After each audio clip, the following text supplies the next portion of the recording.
자, 이사야서 우리 54장이죠. 54장, 55장 합니다. 오늘의 말씀 제목을 구원과 초청이라고 붙였어요. 여러분 보시면 알겠지만 54장에서는요. 구원받은 성도들이 어떠한 복을 누리는지를 쭉 설명하고 있고, 또 55장에서는 구원받으라고, 죄인들에게 구원받으라고 초청하는 메시지들이 많이 있어요. 물론 이사야 문맥으로 보게 되면 이 내용들은 이제 오늘날 죄인들에게, 오늘날 구원받은 성도들에게 하시는 말씀이라기보다는 이스라엘에게 하는 말씀이 맞아요. 이스라엘에게 하시는 말씀이고, 그러니까 이제 교리적으로 이스라엘의 회복, 천년왕국과 연관된 그런 메시지인 것은 맞습니다. 하지만 그럼에도 불구하고 오늘날 우리 성도들이 받아들이기에 별로 이 어색함이 없는 말씀들이에요. 여러분들이 보시면 알아요. 이런 말이구나. 정말 주님께서 이렇게 축복해 주시는구나. 여러분들은 여기 있는 말씀들을 가지고 영적으로 적용하여 나에게 주시는 말씀이라고 받고 주장해도 관계없는 내용들이 너무나 많아요. 그래서 이사야서는 전체적으로 이스라엘과 연관된 내용들, 메시아와 연관된 왕국들에 대한 내용들이 주를 이루지만 중간중간에 특히 뒷부분에서는 그런 내용들이 많아요. 한번 살펴보도록 하겠습니다. 오 잉태하지 못한 자여, 54장이요. 아기를 낳지 못한 너는 노래하라. 아기로 진통하지 못한 너는 노래를 터뜨리고 큰 소리로 외치라. 이는 홀로 사는 여인의 자식이 혼이 난 아내의 자식보다 더 많음이라. 주가 말하노라. 내 장막의 털을 넓히고 그들로 내 처소의 휘장을 펴게 하라. 아끼지 말고 내 줄을 길게 하고 내 말뚝을 견고히 하라. 이는 내가 좌우로 터져나오고 내 시가 이방인들을 유업으로 받아 황폐한 성읍들로 사람이 살도록 하게 할 것이기 때문이라. 두려워 말라. 내가 수치를 당하지 않으리라. 당황하지 말라. 내가 부끄러움에 처하지 않을 것이라. 내가 내 젊은 시절의 수치를 잊을 것이며 내 과부 때의 치욕을 더 이상 기억하지 않을 것이라. 너를 지으신 분이 내 남편이니 만군의 주가 그의 이름이며 너의 구속주 이스라엘의 거룩한 분이라. 그가 온 땅의 하나님이라 칭함을 받으리라. 자, 하나님의 위대하심과 그분이 향하시는 회복의 메시지를 주는 거예요. 자, 일단 이 내용들은요, 이스라엘의 회복에 대한 메시지입니다. 한번 쭉 이 내용들을 통해서 하나님께서 이스라엘을 회복시킬 때 그 회복의 내용이 어떤 것인지를 한번 살펴보도록 해요. 먼저 1절에 있는 것처럼 이스라엘을 회복한 내용들을 보게 되면 자식이 많아진다 그러죠?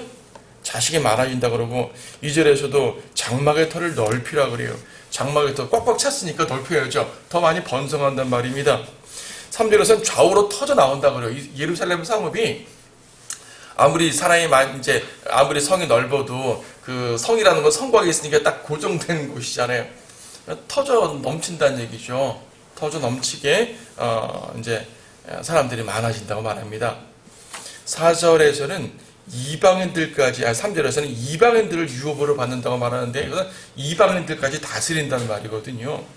이방 지역까지 확장돼요.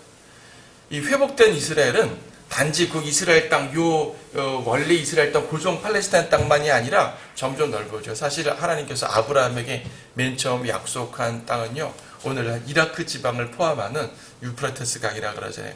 오늘날 이라크 지방까지 포함하는 그 거대한 아르메니아 지방 포함하는 그 전체적인 땅이 바로 하나님께서 이스라엘에게 준 땅이었단 말입니다. 그러니까 넓어진단 말이죠. 회복된 이스라엘은요, 인구도 번성하고 땅도 넓어진다는 그러한 말씀이 있어요. 근데 더 중요한 건 영적인 축복이죠. 4절에 보니까 두려워 말라. 내가 수치를 당하지 않으리라. 수치를 당하지 않는답니다.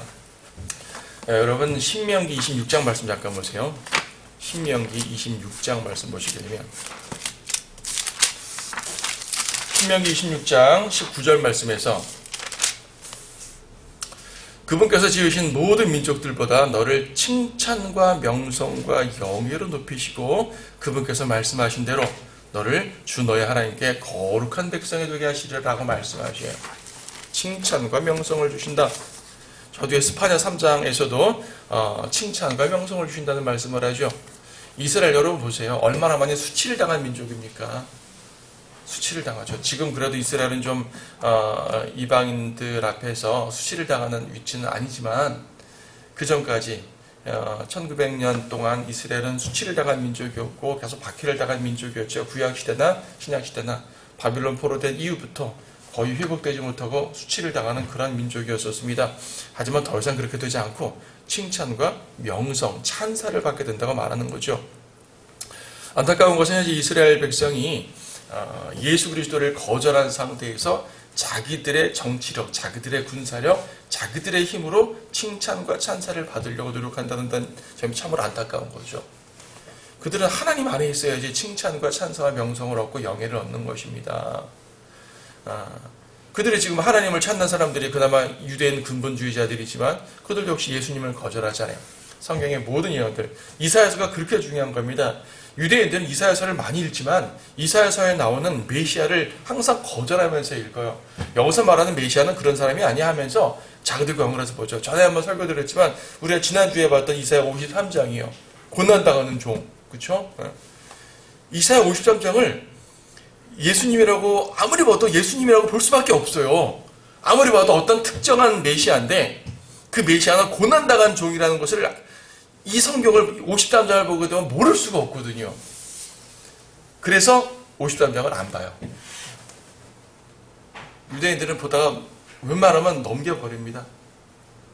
한번 그런 일이 있다 그러잖아요. 거듭난 유대인인데 어머니한테 성경 읽어드릴게요 하고 이사야 53장 읽었어요. 자기는 그냥 자기는 성경 읽은 거예요. 그냥. 그랬더니 그 어머니가 하는 말이 얘야 신약성경 읽지 말라 그랬지 않니? 읽지 마라 라고 그러는 거죠. 이사야 53장을 그냥 읽었는데 듣는 사람이 신약성경 읽지 마 라고 말하는 거죠. 신약성경 아니라 이사야서입니다. 그러니까 아무 편견 없이 읽게 되면 메시아 예수 그리스도인 걸 알게 된다고요. 근데 편견을 가져야 되는 거죠. 그들은 예수님을 거절하기 위해서. 그러면서도 칭찬과 명성을 얻으려고 그래요. 수치를 당하지 않으려고 노력합니다. 자기들의 힘으로 안 돼요.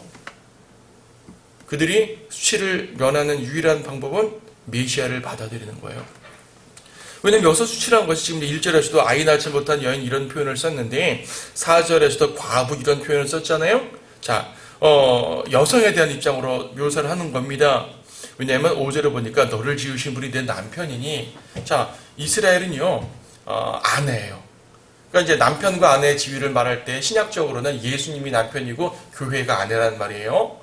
여러분 개개인이 아내가 아닙니다. 개개인이 아내라면 예수님이 도대체 몇 명이랑 결혼을 하는 거예요? 일부 다처주의 제도 이런 일부 다처주의가 없어요. 그렇죠? 여러분 개개인이 아내가 아니라 여러분 개개인은 주님의 성도들인 것이고 이들이 하나로 뭉쳐지는 교회라는 입장 속에서 아내가 되는 거란 말입니다. 이스라엘도 마찬가지죠. 이스라엘은 예수님의 아내가 아니라 이제 여호와의 아내가 되는 거죠. 여호와의 아내가 되는데 역시 이스라엘 개개인의 백성이 아내가 아니라 이스라엘이라는 그 하나가 아내인 거예요. 그리고 이스라엘 백성 각각의 백성들은 자녀라고 표현이 되죠. 예언서에 그런 내용들이 꽤 많이 나와요. 이스라엘 자체는 아내라는 표현이고 이스라엘 백성들은 자녀라는 표현으로 나와요. 호세아서에서 많이 나오게 되는데 하나님께서 이스라엘을 아내로 삼아주셨습니다. 지금 이사야서를 보고 있으니까 이사야 62장 45절 말씀 보시게 되면 62장 4절 4절 보게 되면 내가 더 이상 버리운 자라 칭함받지 아니하겠고 내 땅이 더 이상 황폐한 곳이라 칭함받지 아니하겠으나 너는 헵시바라 내 땅은 뷰라라 불리리니 이는 주가 너를 기뻐하며 내 땅이 혼이 나게 될 것입니다. 혼이 나게 된다고요. 이스라엘 땅이 회복되는 것을요 다시 혼이 난다는 개념으로 설명을 합니다. 자, 호세아서를 말씀 보세요. 호세아서 2장 말씀 보시게 되면 호세아서 2장 16절 주가 말하노라 그날이 이르리니 너는 나를 이쉬라 부르고 다시는 나를 바알리라 부르지 아니하리라. 이쉬라는 말은요 남편이란 말입니다. 내 남편. 이스라엘이 하나님을 남편이라고 부른대요. 바알이란 말은 주인이란 말이에요. 메스터 주인. 그래가지고 이스라엘이 더 이상 나를 주인으로 부르지 않고 남편으로 부르게 된다 그런 말이죠. 이스라엘의 지위를 상승시켜주는 겁니다. 물론 그렇다고 이스라엘 하나님의 종이 아닌 건 아니지만 중요한 건 하나님께서 이스라엘에 주어진 지위예요. 19절도 또 내가 너를 내게 영원히 정혼시키리니 정녕 내가 너를 의와 공의와 자애와 자비들로 내게 정혼시키리라. 회복되는 이스라엘은요 하나님의 아내라는 아주 영예로운 지위를 얻는 거예요. 그런 모습을 주시는 거죠. 그러니까 칭찬과 명성, 찬사와 영예가 있게 되는 거죠. 하나님과 함께하지 않는 이스라엘이 영예를 얻는다? 말이 되질 않아요. 그러므로 하나님께 돌아와야 되는 거예요. 하나님께 돌아와야 돼요. 영적인 견지에서 말하면요, 모든 그리스도인들 하나님 안에서만 우리는 능력이 있는 것이고 하나님 안에서만 이제 이 자비와 기쁨과 영예가 있는 거죠. 하나님 밖에서 여러분들이 무엇인가를 누리려고 한다 하더라도 그것은 옳지 않고 하나님께 인정을 받을 수가 없다는 것을 우리는 알아야 됩니다. 거기서 보게 되면 5절 뒤에 이스라엘의 구속주신데요, 온 땅의 하나님이라고 그래요. 온 땅의 하나님. 그러니까 하나님께서 전에는 이스라엘의 하나님이라고 불렸단 말이에요. 이스라엘의 하나님이시니까 이방인의 하나님은 아니신 거잖아요. 그러니까 이스라엘과 이방인이 싸울 수가 있어요.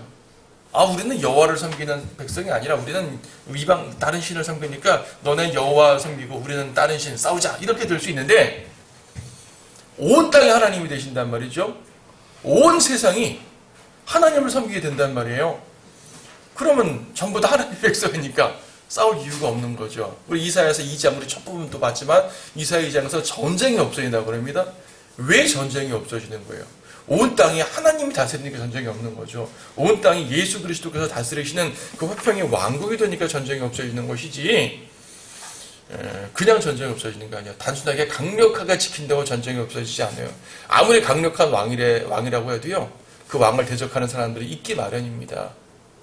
근데 온 땅의 주님이 된다면 그럴 이유가 없죠. 그래서 하나님께서는요, 이스라엘을 구속하시는 그 장면에서는요, 온 땅의 하나님이 되실 것이에요.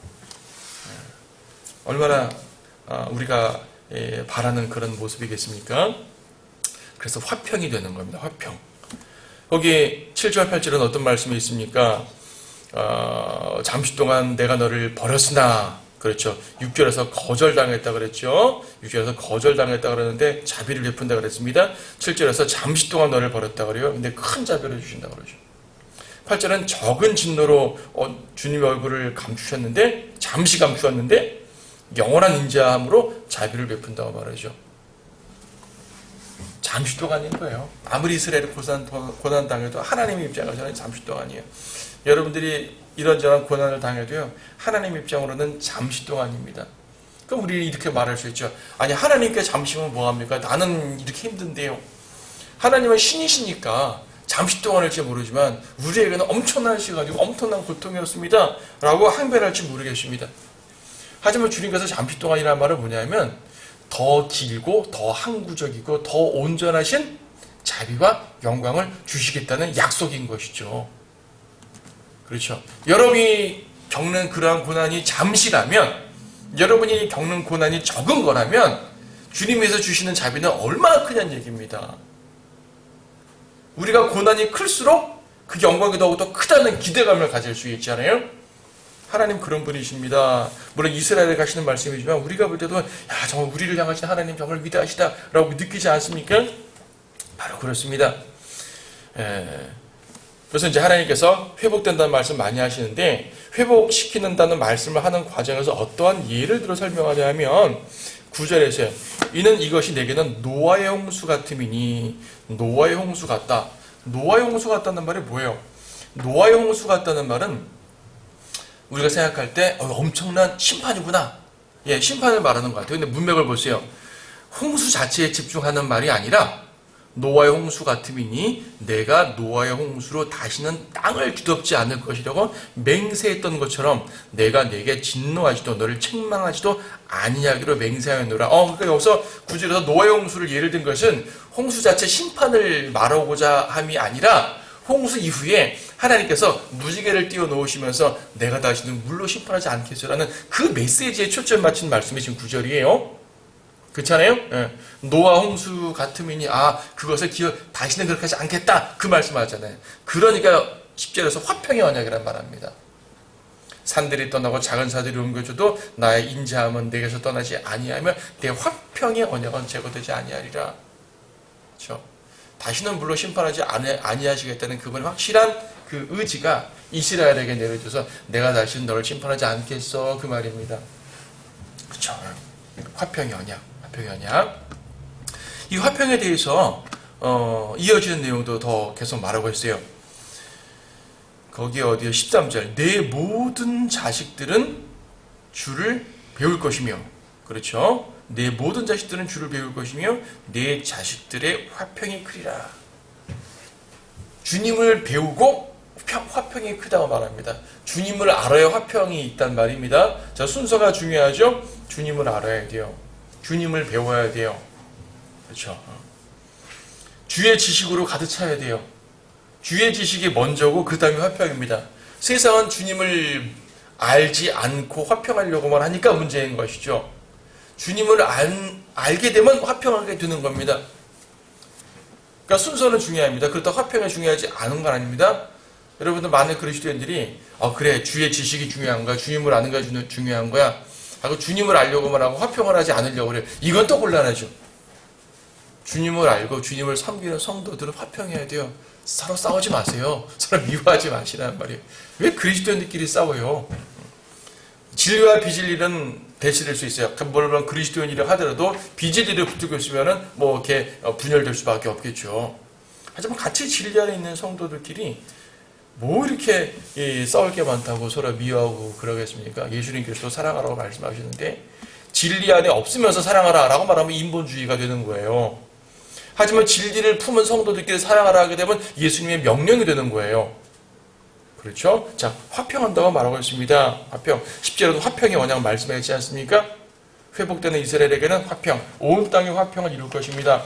왜 보게 되면 주님을 배운다 그랬죠? 내 모든 자식들은 주님을 배웁니다. 그러니까 어릴 때부터 주님을 배워요.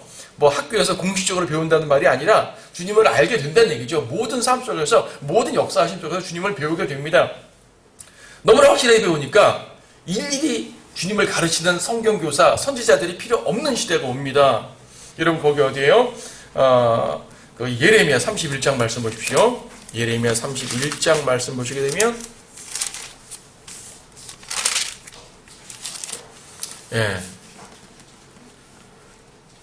34절.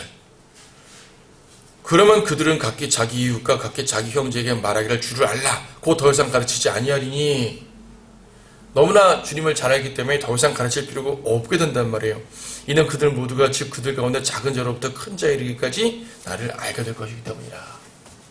지금은 주님을 알지 못하니까 복음을 전하잖아요. 가르치지 않습니까? 주님을 알라고. 여기서 주님을 알라라는 말이 복음 전파한다는 말도 포함되는 겁니다. 여러분들 복음 전할 때 어떻게 복음 전하세요? 예수님을 가르치잖아요. 예수님이 이런 분입니다. 하나님이 이런 분입니다. 예수님 믿으라. 예수님이 누군데 믿어요? 예수님이 어떤 분입니까? 이런 분입니다. 가르쳐 줄 거 아니겠어요? 복음을 전하는 거예요. 천년 왕국 때는 복음 전할 필요가 없어요. 모두 예수님을 알게 되니까. 이사야서 말씀 따르게 되면요, 모든 자식들은 어릴 때부터 다 주님을 모든 환경 속에서 배우게 됩니다. 주님을 다 알게 되죠. 그래서 어디요? 이사야 11장 9절에 보게 되면 세상이요 주의 지식으로 충만하게 된다 그러죠. 이사야 11장 9절인가요? 예. 그들은 나의 모든 거룩한 산에서 해치거나 파괴시키지 않으리니 이는 마치 물들이 바다를 덮은 같이 세상이 주의 지식으로 충만할 것입니다. 세상이 주의 지식으로 충만하게 된답니다. 그때가 바로 이사야 54장에서 말하는 천인왕국의 모습이 되겠죠. 지금은 주님을 알라고 전해야죠. 아까 예레미야 31장 말씀을 우리에게 적용해가지고 모두가 주님을 아니까 전할 필요 없다. 그러면 곤란하죠. 지금은 모두가 주님을 모른다는 얘기죠. 주님을 전해야 됩니다. 자, 이때가 오는 거죠. 그래서 주님을 알기 때문에 평화로운 시대가 오게 됩니다. 이어진 내용들 보더라도요. 14절 쭉 읽을게요. 너는 의로 굳게 설 것이라. 내가 두려워하지 않기에 악재가 내게서 멀어지며 공포가 내게 가까이 오지 않기 그것으로부터 멀어지리라. 보라, 그들이 반드시 함께 모일 것이나 나로 인해서는 아니니 너를 대적하여 함께 모이는 자는 누구나 너로 인하여 망하리라. 자, 누군가 함께 모이는데 나로 인해서는 아니니 하나님으로 인해서 모이는 것이 아니에요. 그럼 뭡니까? 자기들끼리 모이는 거죠. 이방인들이 연합합니다. 이방인들이 연합해서 뭐합니까? 이스라엘을 대적하러 모입니다. 근데 이스라엘 대적하러 모이는데 어떻게 돼요? 그런 자는 누구나 너로 인하여 망하리라. 하나님께서 막강하게 이스라엘을 보호하신다는 말씀이죠. 17절 너를 대적하려고 만들어진 어떤 무기도 성공하지 못할 것이요 재판에서 너를 대적하여 일어나는 어떤 혀도 내가 정죄할 것이라. 안타깝게도 이 일은 오늘날 이루어지지 않습니다. 오늘날요 이스라엘을 대적하려고 만들어진 어떤 무기도 성공해요. 그렇죠. 지난 역사가 증명합니다. 수많은 이방인들이 이스라엘을 대적하여 무기를 들었고 그것들을 성공했었어요. 이스라엘을 재판에 넘겨 유대인들을 재판에 넘겨가지고 그들을 박해하고 그들을 감옥에 가두었다고요. 그렇게 했었다고요.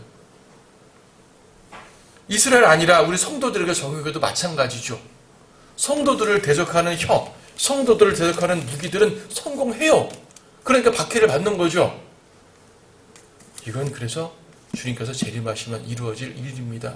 하지만 여러분이 어떠한 고난을 당할 때 이 말씀을 마음속에 굳게 잡고 오 주님께서 나를 대적하려고 만들어진 어떤 무기도 성공하지 못할 것이라 약속해 주지 않았습니까? 그러므로 주님께서 나를 보호해 주십시오 라고 이 구절을 붙들고 기도하는 건 괜찮아요.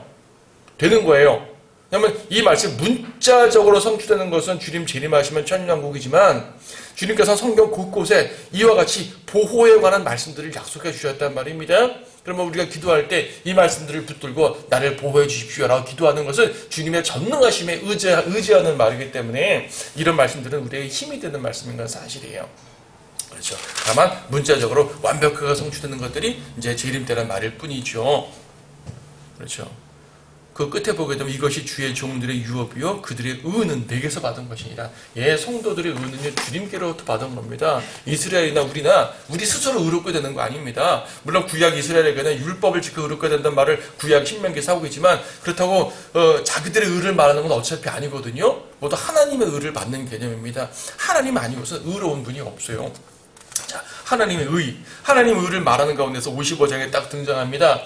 55장은요 그러므로 너희들은 내 말을 듣고 나에게 돌아오라 그런 말입니다. 내가 너를 회복하는 분이야. 내가 너를 지키는 분이야. 내가 너를 살리는 분이야. 그러므로 나에게 돌아오라 그런 메시지예요.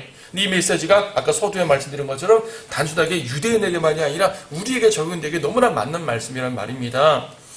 너의 목마른 자들은 누구든지 물들로 나아오라. 돈 없는 자도 오라. 너희는 와서 사 먹어라. 정령 와서 돈 없이 값없이 포도주와 젖을 사라. 여러분 이거 복음 전할 때 많이 인용하는 구절 아니세요? 그렇죠? 어찌하여 너희는 양식이 아닌 것을 위하여 돈을 쓰며 배부르지 않은 것을 위하여 수고하느냐? 내게 열심히 경청하고 좋은 것을 먹으라. 그리하여 너희 혼이 풍요함 속에서 스스로 기뻐하게 하라. 너희 귀를 기울이고 내게 와서 들으라. 그리하면 너희 혼이 살리라. 또 내가 너희와 영원한 언약을 맺으리니 곧 다윗의 확실한 자변이라. 자, 하나님께서요 초청하시는 말씀이에요. 초청의 메시지죠. 목마른 자들은 나오라 그러잖아요. 물가로 나오란 말입니다. 여기서 말하는 물가는 어떤 요단강, 갈릴리, 이런 바다 같은 구체적인 바다를 말하는 것이 아니라 주님의 말씀으로 주시는 말씀의 물을 말하는 겁니다. 영생을 말하는 거죠. 우리가 주님을 믿을 때에 주시는 영생, 혹은 주님을 믿을 때 내 안에서 이 솟구치는 성령의 역사, 이런 모든 것들을 포함해서 말할 수가 있어요. 일단 주님을 믿게 되면 영생을 얻는다는 메시지예요. 여러분 요한복음 6장 35절 말씀 보세요.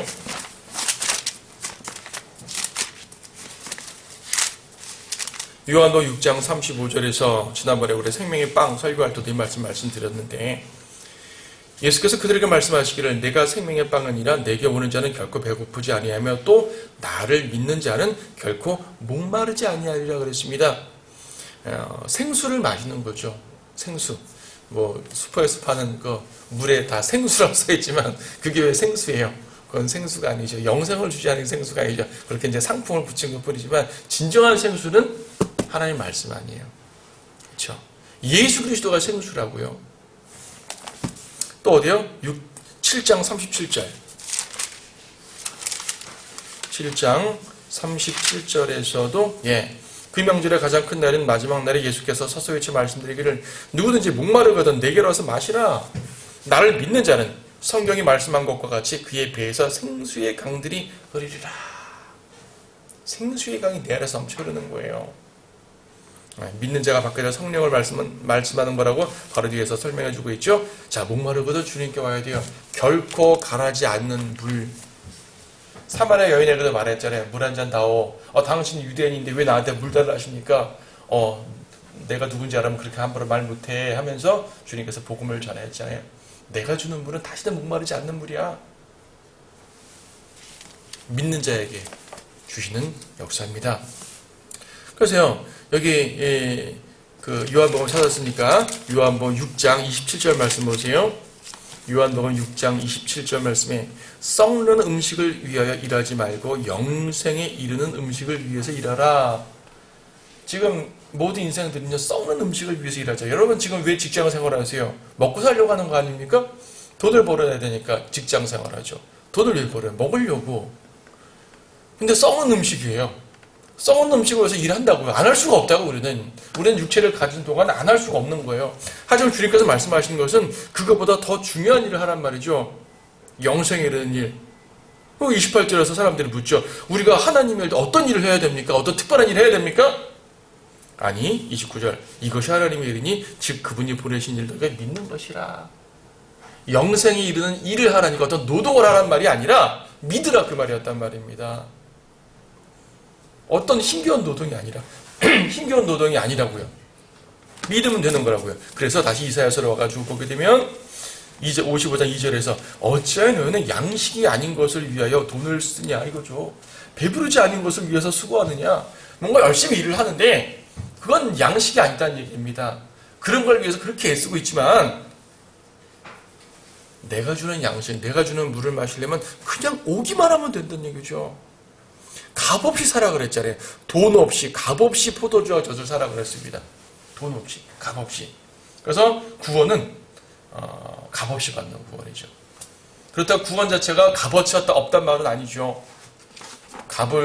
우리가 값을 지불하지 않는다는 말일 뿐입니다. 왜 우리가 값을 지불하지 않습니까? 예수님이 이미 지불하셨으니까. 예수님이 지불하셨으니까 우리가 지불하지 않는 것이지, 값으로 말한다면 엄청난 값이 값어치 아니겠습니까? 어떤 것으로도 살 수 없는 것이 바로 구원이에요. 어떤 것으로도 살 수 없으니까 돈 내지 말고 가져가라고 말하는 거죠. 주님께서 다 지불하셨으니까. 양식이 아닌 것을 위해서 너무 애쓰지 마세요. 하나님 말씀으로 오시면 됩니다. 주님께서 우리에게 주신다고 말하죠. 영생을 주시고 필요한 것들을 채워주시죠. 문맥적으로는 이스라엘에게 돌아오라는 말씀입니다. 이스라엘에게 돌아오라는 말씀이지만은 이 말씀은 오늘날 세상의 죄인들이 하시는 말씀과 똑같잖아요. 누구든지 나아오기만 하면 된다. 세상의 모든 종교들은 무엇인가를 행하면 구원을 주겠다. 근데 예수님께서 뭐라 그러셨어요? 수고하고 무거운 짐진 자들아 다 내게로 오라. 와서 뭘 하라가 아니라 오라. 오히려 와서 짐을 내려놓고 쉬어라. 쉬는 게 구원이에요. 세상에 이런 종교가 어디 있어요? 쉬는 게 구원이래요. 쉬는 게 구원. 아무것도 안 하는 게 구원이래요. 내 힘으로 할 수 없다는 것을 인정하고 주님께서 이루신 일 안에서 쉬는 것, 그것이 바로 구원입니다. 요한복음 6장에서도 썩는 음식을 위해서 일하지 말라고 말씀하신 것처럼 주님께서 정말 우리에게 주시고자 하는 것은 영생이고 주님의 위로고 주님의 보호고 주님의 역사하심입니다. 주님의 이끄심입니다. 주님의 이끄심을 받기 위해서 우리가 무엇을 합니까? 그분을 신뢰하고 나아가면 되는 겁니다. 그냥. 그렇죠. 3절에 보니까 영원한 언약을 말씀하셨어요. 이건 이스라엘에 주신 특별한 언약을 말하는 것인데 영원한 언약을 말씀하시면서 다윗의 확실한 자비라는 말씀을 하셨거든요. 영원한 언약. 이스라엘이 비록 범죄에서 버림도 받고 박해도 받고 책망도 받고 심판도 받고 그랬지만 영원한 언약이 그들에게 주어진 이상 그들은 회복된다는 말이죠. 아브라함 이래로 영원한 언약이에요. 창세기 13장 보게 되면 하나님께서 아브라함에게 내가 이 땅을 너에게 영원히 주고라고 말씀하셨거든요. 하나님께서 영원이라고 하는 정말 영원인 것입니다. 이스라엘이 회복한다는 사실을 인정하지 못하는 수많은 사람들이 많지만 도저히 지금 상황을 보게 되면 회복할 것 같지는 않잖아요. 회개할 것 같지 않죠. 하지만 주님께서 하신다면 하시는 거니까 그날을 기다리는 거죠. 아까 우리가 예레미야 31장도 봤지만요. 재림 때 다시 이스라엘과 맺으실 언약은 영원해요. 한편 우리 구원도 영원하잖아요. 이스라엘에게만 영원한 것이 아니라 우리에게도 영원해요. 우리는 우리에게 받아들이는 거죠. 그래, 우리에게 영원한 언약을 말씀하신 거예요. 이스라엘은 동물의 피로 맺은 언약도 그들에게 가치 있는 것이었는데 우리에게는 예수님의 피로 맺은 언약이지 않습니까? 얼마나 더 영원하겠어요. 얼마나 더 위대하겠어요. 그렇죠. 감사할 일입니다. 특히 다윗의 자비라는 말을 썼는데 다윗의 확실한 자비, 얼마나 이 자비가 확실했으면 다윗의 확실한 자비라고 표현까지 하셨겠습니까? 이것은요, 두 가지 관점으로 볼 수 있습니다. 다윗 개인에게도 돼요. 여러분이 알다시피 다윗은 간음하고 살인하고 그랬잖아요. 그러니까 전쟁 가서 죽인 것은 죄가 아닌데 자기 부하의 아내와 간음하고 그것이 발각될까봐 그 남편을 이제 죽도록 한 것은 하나님께서 분명히 간음죄와 살인죄라고 규정을 하셨단 말입니다. 근데 구약 율법을 보세요. 여러분 구약 율법에서 구약 성도들이 구약 시대에 어떻게 용서를 받습니까? 구약 성도들도 죄를 짓습니다. 근데 용서를 받아요. 어떻게 용서받죠? 희생자들로서 용서받을 거 아니겠어요? 그런데 이 율법 조항 아무리 봐도요, 의도적인 간음죄와 살인죄는 희생죄, 용서받을 희생죄가 없어요. 레위기 4장의 속죄 죄 이런 거 아무리 봐도요, 그런 죄를 속죄하지 않아요. 부지 중에 죄를 진 거에 대해서 이제 속죄하고, 그렇죠? 그런데 이렇게 악한 죄를 진 것을 속죄한다는 그런 규정이 없어요. 그럼 다윗은 죽어야 됩니다. 아예 왕인데 누가 함부로 죽입니까? 그래요, 왕의 권세에 있으니까 함부로 죽이지 못하지만 하나님은 심판할 수 있지 않습니까? 근데 심판하지 않으셨어요? 징계는 하셨지만, 그렇죠. 왜 그랬어요? 다윗에게 확실한 자비라는 약속을 이미 주셨기 때문에 그런 겁니다. 간혹 사람들이 그런 말 합니다. 신학적으로 약간 신학적인 어려운 표현인데, 세대주의하고 이 언약신학자들의 이제 갈등 중에 하나가 뭐냐면, 구약 성도들은 율법을 지켜 용서받는 거, 구원받는 거고, 신약 성도들은 이제 십자가로 용서받는다. 이거 우리가 주장하는 성경적인 이제 교리잖아요. 근데 이제 저쪽 편에 있는 사람들은 그것이 아니라 구약 시대에도 십자가를 보고 구원받는다. 십자가를 내다보고 구원받는 거다. 뭐든지 십자가를 통해서 온 세대가 구원받는다. 다윗 보라. 다윗은 도저히 율법으로 구원받을 수 없는 사람인데 구원받았지 않냐? 라고 주장하는 근거를 갖는 구절이 다윗이 용서받은 구절이거든요. 근데 그게 아니죠. 다윗은 확실한 자비를 받았기 때문에 용서받은 것이지, 웬만하면 그런 죄 진 사람들 다 용서받지 못하고 멸망합니다. 살아있는 동안은 살아있지만은 주님께서 그들을 심판하시는 거죠. 그래서 다윗 개인에게 주신 확실한 자비의 경우, 신학적으로 중요한 부분이기도 하고요. 또 이스라엘에게 주시는 확실한 자비입니다. 우리가 지금 시간상 읽지는 않겠지만 자주 읽었던 구절이에요. 사무엘하 7장 16절에 보게 되면 다윗에게 약속을 하실 때 내 보좌와 내 왕국이 영원 무궁하리라 말씀하셨거든요. 비록 유대의 왕들이 죄를 져서 중간에 심판도 받지만, 그러나 하나님의 약속이 영원하기 때문에 그들을 회복시켜 주셔가지고 그 다윗의 보좌를 영원토록 이끄시게 하신다, 유지하게 하신다는 말씀이에요. 인간 왕들로는 될 수 없기 때문에 예수 그리스도라는 다윗의 아들, 그분을 통해서 이 보좌가 영원한다고 약속해 주신 거죠. 그러니까요, 결과적으로는 이스라엘 백성, 이스라엘 왕국, 메시아께서 다스리는 이스라엘 왕국이 영원 무궁하다는 그러한 약속을 받은 겁니다. 영원한 언약이에요. 이스라엘 회복됩니다. 아무리 지금 배교에 있어도 회복될 겁니다. 그래서 우리는 하나님 약속을 기다리는 거죠. 그런데 이 말씀 또한 우리에게도 적용돼서 우리에게 주신 자비는 또 혹시 그럼 영원하지 않느냐? 영원하다는 말이에요. 그러니까 여러분들이 죄를 지어도 십자가의 보혈로 구원받는 사람은 구원을 잃어버리지 않잖아요. 사는 동안 징계를 받을 수도 있지만 그것도 자백하면 용서해 주시잖아요. 그렇죠. 하나님 용서가 그렇게 확실하다는 것을 보여줍니다. 자, 5절에 보게 되면은, 보라, 너는 내가 알지 못하는 한 민족을 부를 것이요 너를 알지 못하던 민족들이 내게 달려올 것이니 주 너의 하나님 때문이요 이스라엘의 거룩함을 위해서니라. 이는 그가 너를 영화롭게 하였음이라.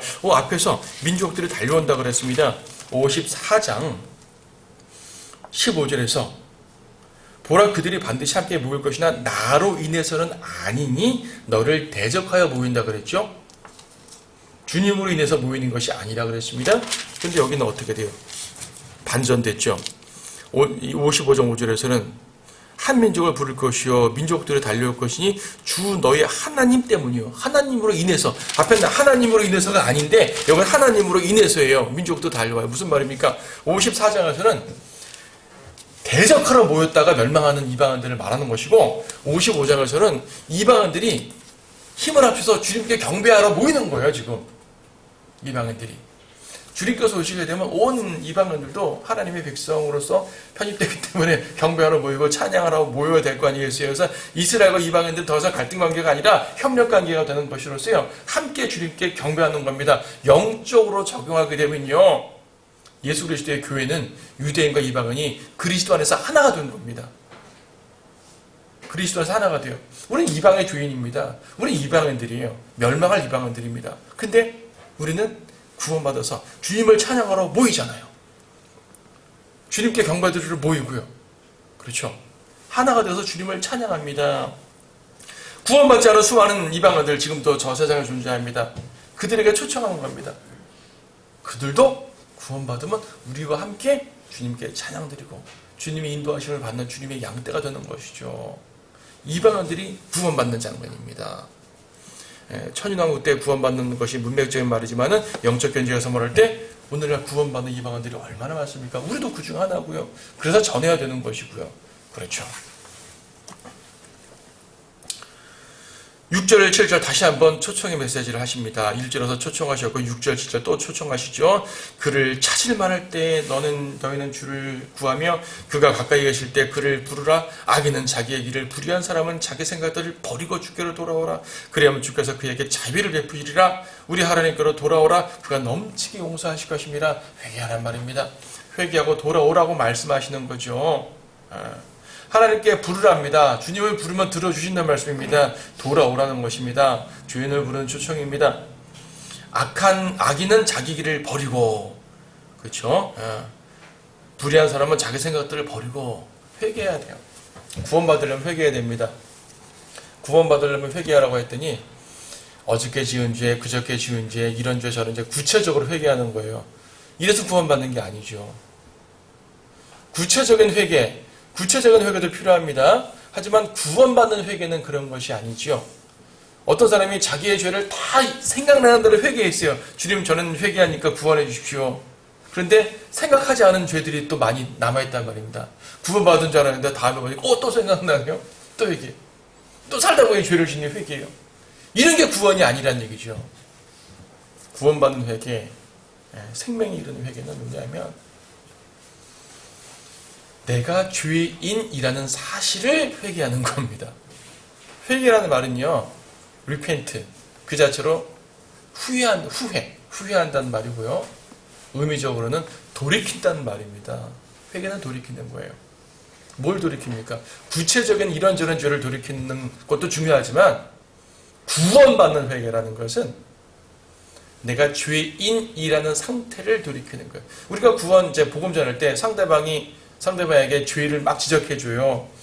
로마서 3장 같은 걸 보여주면서 죄를 말하는데 그거는 그러한 죄를 회개하라는 개념이 아니라 이러한 죄를 진 걸 보니 당신 죄인 맞죠? 인정하라는 말입니다. 죄인임을 인정하면 내가 죄인인 상태를 회개하는 거예요. 돌이키는 거예요. 이게 구원이에요.